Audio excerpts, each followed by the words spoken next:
toilet পরিষ্কার করা দিব আমার যদি জীবনে চলে যায় না স্যার দোকানের সামনে আমি দাঁড়াবো শেরপুর জেলার কোনো কন্ট্রাক্টর 2 টাকা দিছ তোর বাপে দিছে একটা অমানুষের বাচ্চা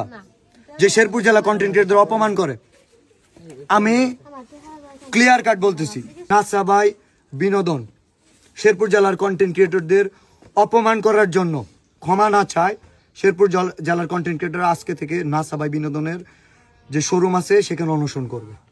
বাকি টাকা সে দিবে সে যদি না চায় আমাদের সাথে কাজ করবে আমাদের সাথে ঘুরে ঘুরে কাজ করবে আমার যদি জীবনে চলে যায় না স্যার দোকানের সামনে আমি দাঁড়াবো ও কেন মানুষের ক্ষতি করে শেরপুর জেলা কন্ট্রাক্টর ফকিন্নি শেরপুর জেলা কোনো কন্ট্রাক্টর 2 টাকা দিছ তোর বাপে দিছে এই নাসা 2 টাকা কাউরে দিছস কোন শেরপুর জেলা কন্ট্রাক্টরকে ছোট করে কেন কথা বলার মাসে কয় ডলার কামাও $196 $200 $300 $400 মাসে $400 কামাই $400 দে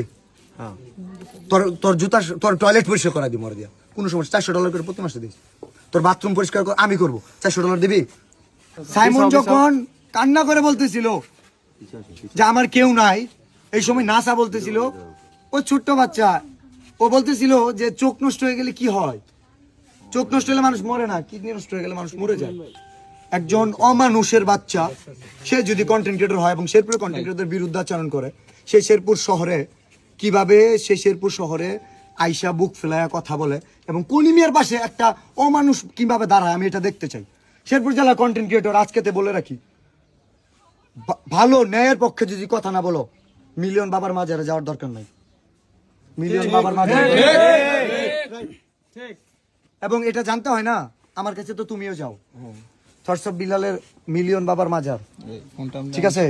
আজকে থেকে মিলিয়ন বাবার মাজার হচ্ছে NASA fashion so let's go to NASA fashion